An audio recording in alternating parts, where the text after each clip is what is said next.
कमी करण्यात आता आम्ही तर मागणी करतोच आहे. शासनाने घेतलेला भाष्य केलं नाही, त्यांचा अधिकार आहे का? जो तो माझा घास किती आहे त्या संदर्भातच बोलला. आता त्यांचा घास आहे का? त्यांनी हे मान्य केले तत्वश की ते जास्त आहे, परंतु आपल्याला वरती बोलावं लागेल त्या संदर्भात. सिंगल असेल या स्तरावरचा हा निर्णय नाहीये. हा शासनाने पॉलिसी म्हणून डिसिजन घ्यावं लागेल आणि त्याकरता आपण ही बैठक लावून हा मार्ग, हा जो काही विषय आहे संपवण्याच्या दृष्टीने आम्ही प्रयत्न करतोय. सिडको व्यवस्थापन दिलेल्या बघा, आता त्यांनी उत्तर दिलंय. ऐका आता त्यांनी नाही आमच्या हाती आता एनओसी द्यायला ते सुरुवात करतायत. उद्यापासून सुरुवात करतात.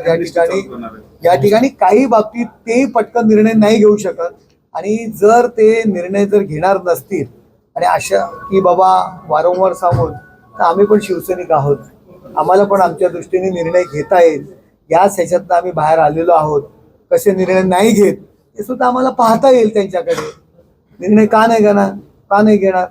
आता आम्ही नम्रपणे त्यांच्याशी बोलतोय. पुन्हा नम्रपणे बोलू आणि नम्रपणे बोलून जर ऐकत नसतील तर कठोर पावलं सुद्धा आम्ही उचलू शकतो.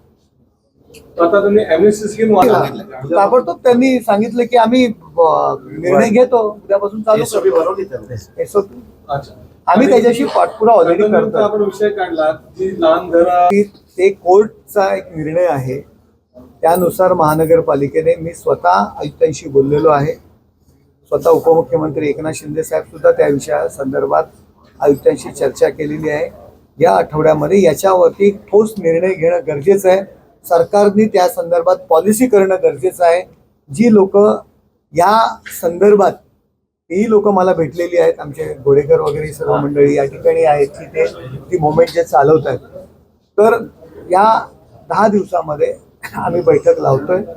त्या संदर्भात शासन निर्णय अपेक्षित आहे आणि त्या दृष्टीने आम्ही पाऊल उचलतोय. थोडं थांबा, नक्कीच त्याविषयी तुम्हाला एक चांगला निर्णय तुमच्या समोर येईल. महत्वाचे म्हणजे मध्यंतरीच्या काळामध्ये आम्ही ज्यावेळी खासदार कार्यालयात आम्ही या ठिकाणी बसलो होतो, मेजॉरिटी लोक जी आली होती तो धोकादायक इमारती आणि पुनर्वसन जे प्रक्रियेमध्ये जे ट्रान्सफर एनओसी थांबल्या होत्या आणि मॉर्गेज एनओसी जे त्यांनी बंद केलं होतं, त्या संदर्भात मोठे सगळ्यांनी प्रश्न उपस्थित केले. पुनर्विकासाचा विषय आहेच, परंतु लोन घ्यायला लागतात. एज्युकेशन लोन असतं, लग्न कार्याकरता आपली रूम आपण बँकेकडे मॉर्गेज करतो आणि एनओसी नसल्यामुळे या अनेक समस्या त्या उभ्या राहत होत्या. आणि जेव्हा आम्ही माहिती घेतली तेव्हा जवळजवळ 1,00,000 लोक या निर्णय न घेतल्यामुळे वंचित आहेत असं समजून आलं आणि त्यामुळे त्याच्या मध्यंतरीच्या काळामध्ये आम्ही त्यांना एक निवेदन दिलेलं, आमचे किशोर पाटकर यांनी, जी काही आम्हाला निवेदनं आली होती आमच्या पदाधिकाऱ्यांमार्फत, आणि तो आज निर्णय झालेला आहे की त्या एनओसी द्यायला त्यांनी मान्यता दिलेली आहे. काही कंडिशन्स आहेत त्या बरोबर आहेत की जर धोकादायक इमारत असेलच आणि त्याच घरात तुम्ही पुन्हा राहणार असाल तर ती जबाबदारी तुमची असणार आहे. त्यासाठी सिडको जबाबदार नसणार आहे आणि त्या ठिकाणी राहू नये. आणि मोकळा जो भूखंड झाला असेल पुनर्विकास करता आणि मूळ मालकाने जर 500 स्क्वेअर फूट जे काय आहे, जे काय 300 स्क्वेअर फूटची कंडिशन टाकली असेल त्या सोसायटीमध्ये आणि तुम्ही नंतर जर ती वाढवलीत तर जे आधीच्या मालकाने जी कंडिशन टाकली तीच तुम्हाला लायबल राहील. या काही गोष्टी चर्चा होऊन तो निर्णय या ठिकाणी घेतलेला आहे. अमेन्स्टी स्कीम जी अभय योजना आहे त्या संदर्भात सुद्धा आता त्यांनी मान्यता दिलेली आहे. हे महत्त्वाचे काही प्रश्न होते. त्याचबरोबर सिडकोनी महानगरपालिकेला जे भूखंड हस्तांतरित करायला पाहिजेत, मैदान असेल, गार्डन असेल, बऱ्याच ठिकाणी गाववाल्यांचे जे अनेक प्रश्न होते की मागच्या वेळी सुद्धा की ते अद्याप ते हँडओव्हर केलेले नाही आहेत आणि त्या संदर्भात सुद्धा तो निर्णय आता ते बैठक लावून तो एक विषय होता.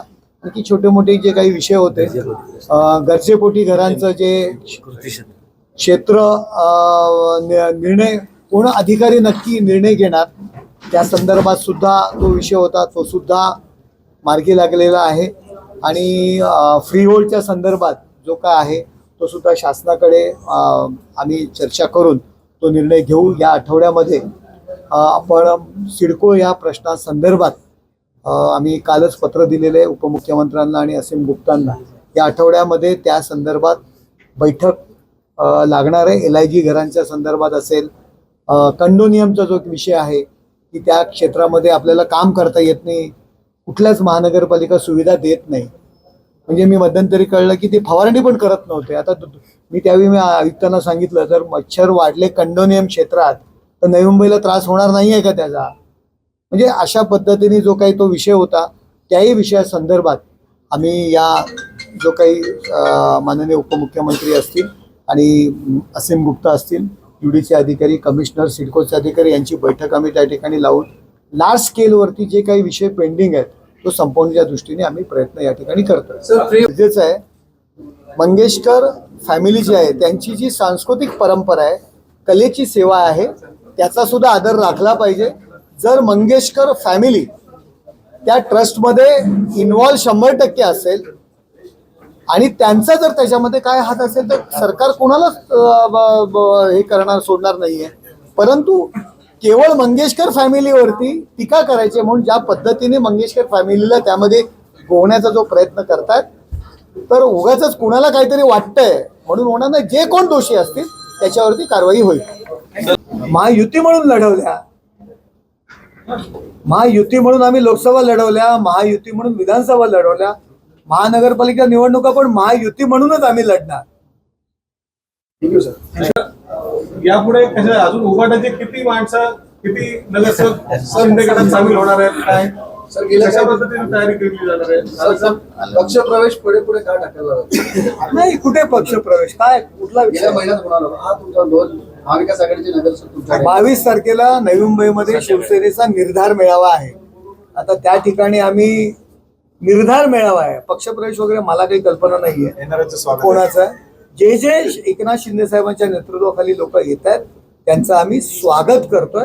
संपूर्ण महाराष्ट्रातून वीग लागलेली आहे एकनाथ शिंदे साहेबांच्या नेतृत्वाखाली या शिवसेनेचं काम करण्याकरता. आता बघू 22 तारखेला काय होतंय, पण निर्धार मेळावा 22 तारखेला एकनाथ शिंदे साहेब या नवी मुंबईत येत आहेत. बघा, दरबारी राजकारण करणारे आम्ही लोक नाही आहोत. आम्ही राजे महाराजे नाही आहोत की तो दरबार भरून राजा त्या ठिकाणी बसेल आणि लोकांना सलामी द्यायला लावेल. आम्ही त्या ठिकाणी आज तुम्ही इथे पाहतोय आपण की इथे लोकच आहेत, त्यासाठी दरबार बनण्याची गरज नाहीये. आज ठाण्यामध्ये दिवस रात्र एक खासदार म्हणून 12 वाजता मी जे दुपारी बसतो, संध्याकाळी दुपारी 4 वाजेपर्यंत त्या ठिकाणी दिल्लीमध्ये नसतो. त्यावेळी दिल्लीमध्ये असतो फक्त, त्यावेळी मी नसतो, नाही तर त्या ठिकाणी असतो. एकनाथ शिंदे साहेब रात्रंदिवस लोकांना भेटत असतात. रस्त्यात कुठेही भेटलं की ते लोकांना भेटत असतो. आमच्या शाखा, आमचे नगरसेवक सर्व लोकांना भेटत असतात. आणि ते काय म्हणाले मला काही कल्पना नाही, परंतु ठाणेकरांनी कायम आमच्यावर विश्वास ठेवलेला आहे. एक हाती आम्हाला सत्ता दिलेली आहे आणि महायुतीला सत्ता दिलेली आहे. त्या ठाण्यामध्ये पुन्हा एकदा महायुतीचाच महापौर होणार ही स्पष्ट बात आहे. भाजपमध्ये जर 2-2 जनता दरबार आणि काय तर मी काय त्याचं उत्तर देणार. नाही, आता त्याला उत्तर कुठल्या नगरसेवकांची अडचण झाली, भाजपच्या नगरसेवकांची अडचण झाली तर तुम्ही त्यांना विचारलं तर बरं होईल. याविषयी मी काय प्रतिक्रिया देणार. ममता बनर्जी के राज में हिंदू घर छोड़ के जा रहे हैं तो ममता बनर्जी जिम्मेदार है और दूसरा कौन जिम्मेदार रहेगा? वही जिम्मेदार रहे. आने वाले चुनाव में उनको मालूम पड़ेगा, विधानसभा के चुनाव में.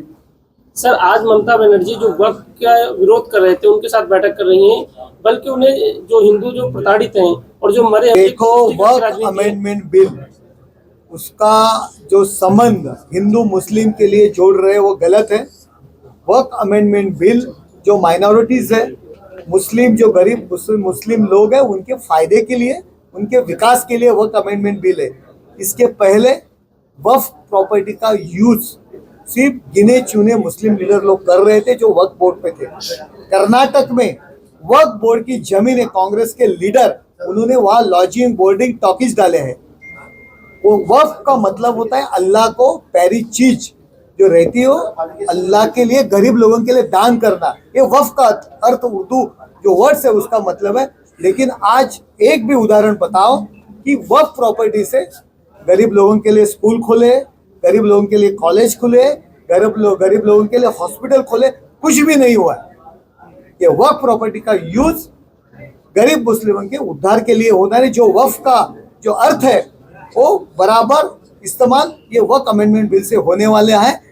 ममता बनर्जी को क्या लगे, राहुल गांधी को क्या लगे और जनाब संजय राउत को क्या लगे, उसके ऊपर ये वक्फ अमेंडमेंट बिल का जो उपयुक्त है उस पर ठहरने वाली नहीं है। मला ओळखत नाही आहे, कोण आहे मला माहिती नाही आहे। गृह खातं जे कोणी आरोप करतायत ती चौकशी गृह खातं करेल ना, गृह खात्यावर माझा विश्वास आहे। मी आता मला कोण माहिती नाही। विनायक राऊत म्हणतायत ना, आता ते पडल्यानंतर आता मला तुम्ही सांगा 8 महिने झाले, जर या सिंधुदुर्गात हत्या होत आहेत, परिस्थिती वाईट आहे, तर मग तोपर्यंत विनायकराव झोपले होते का?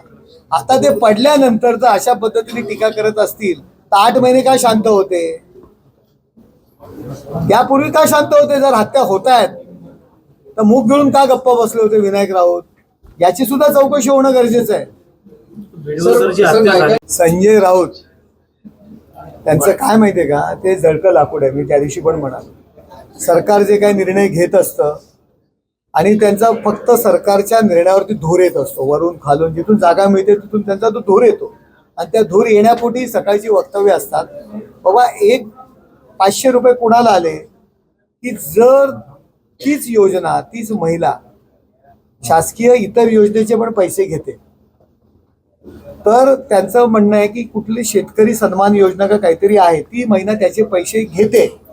समजा संजय गांधीचे पण पैसे आपण घेतोय महिला म्हणून आणि पुन्हा आपण लाडकी बहिणीचे जर पैसे घेणार असू तर त्याच्यामध्ये जो डिफरन्स आहे तोच त्यांना दिला जाईल। अशा पद्धतीने बरेच जण सुरुवातीच्या काळामध्ये फॉर्म भरले, स्क्रुटिनी करायला वेळ नव्हता मिळाला, पण स्क्रुटिनी सरकारच्या एक योजना एक महिला जर 10 योजनांचा फायदा घेत असेल तर कुठला तरी एका योजनेचा तिने फायदा घ्यायला पाहिजे। तिच्या विकासाकरता जे काही सरकार खारीचा वाटा उचलते ते एका योजनेचाच तिने उपयोग घ्यायला पाहिजे। तर 10 योजनेमध्ये जर लाभार्थी असेल तर कुठेतरी ती कट केली जाईल। संजय राऊत केवळ टीका करणं, धूर येण्यापोटी अशा पद्धतीची वक्तव्य ते करतायत। 10 वर्षापूर्वी 500 स्क्वेअर फूट, आता ती 700 झालेली आहे ना। मग आता ते 500 का जुन्या रेकॉर्ड मध्ये 500 आहे, आता माझ्याकडे ती 700 आहे, तर सर्वे झाल्यानंतरच कळणार ना जागा किती वाढली की कमी। मग 500 वरती दिलं की पुन्हा गावकरी काय म्हणणार नाही ना, माझ्याकडे 700 आहे, मग त्याकडे आधार काय? तर त्याकरता सर्वे इम्पॉर्टंट आहे। लोकशाही मराठी ऐका, पहा, जागरूक रहा।